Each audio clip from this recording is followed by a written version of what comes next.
leaks coming in the scandal engulfing Republican Congressman Matt Gaetz, the Trump loyalist under federal investigation for possible sex trafficking and sex with a 17-year-old. He's also facing a House ethics probe. Gaetz denies all allegations. He's not been charged with anything. But now new private text messages are leaking from someone who has been charged, indicted Gaetz' ally, Joel Greenberg.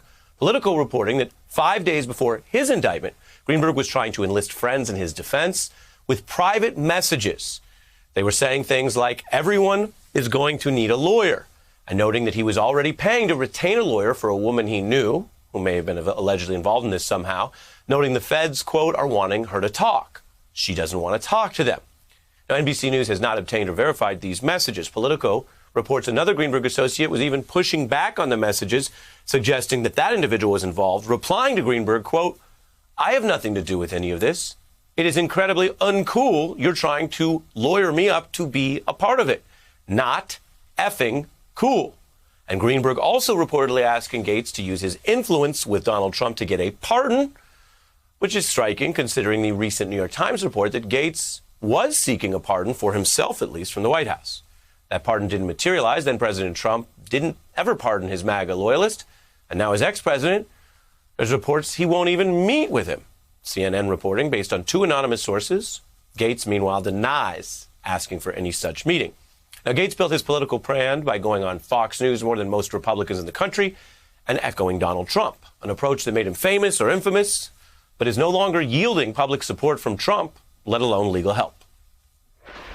After the Russia hoax, the knockoff Ukraine impeachment sequel, and an election that was stolen, the collusion delusion is over. The Chinese coronavirus attacked our bodies. No war against the Chinese virus.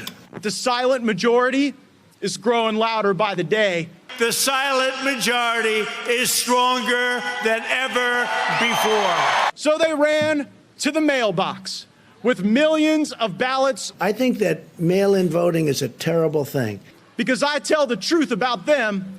I'm the president and you're fake news.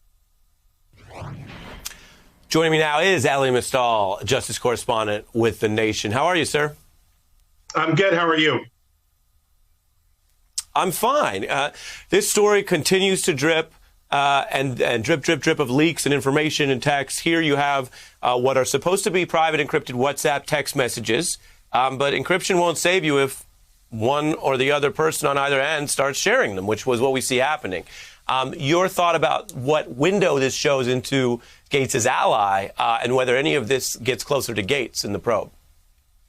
Yeah, so there are a couple of things going on here. One, Joel Greenberg does not present as the best guy, right? He like if your whole case is gonna rest on this guy, there's some weakness there. He doesn't sound like the most credible person in the universe.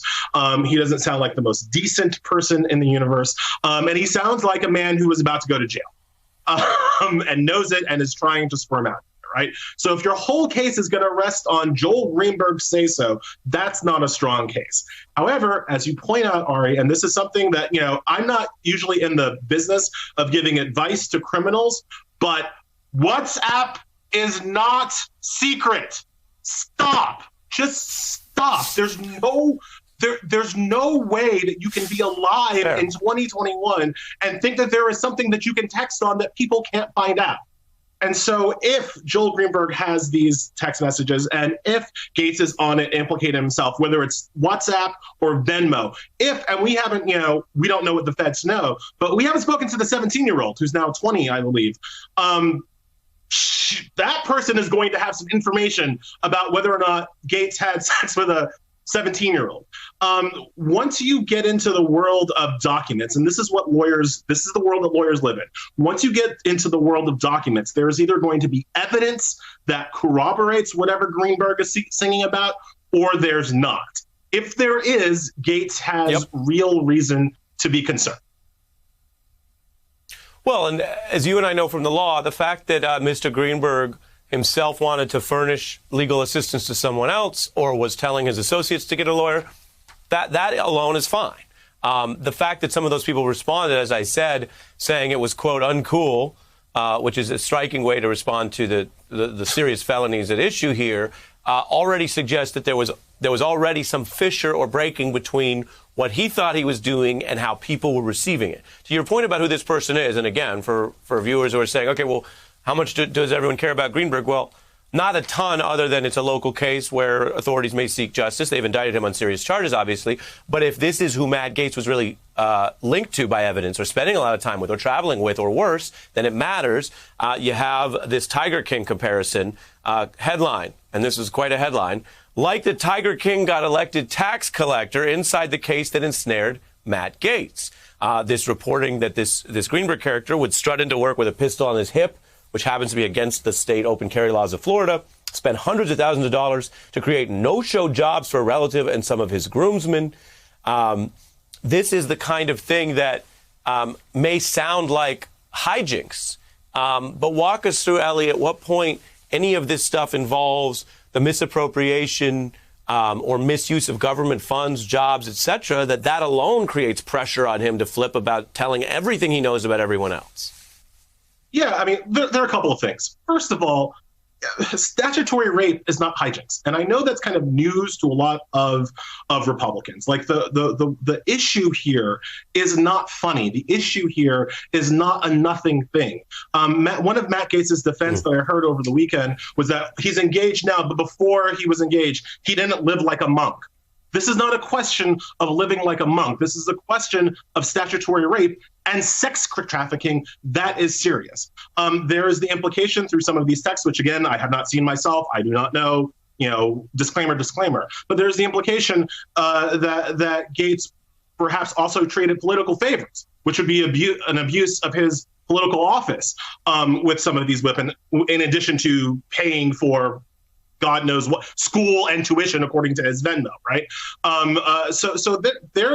There is put like this. There is nothing not serious about this crime, but about this potential crime, but it goes to a larger issue of permissiveness within this circle. It seems Alexandra Petri. I know you read Washington Post columnist. I thought she really had the best kind of take on this when she pointed out that this is the kind of thing that should never happen and only happens in the culture of permissiveness where, it's a bunch of frat boys who think that this is part of boys being boys, as opposed to just basic legal standards. You should never be in a situation. And I don't feel, there is no kind of, my ears are not burning. There is no skeleton in my closet that makes me worried about saying this.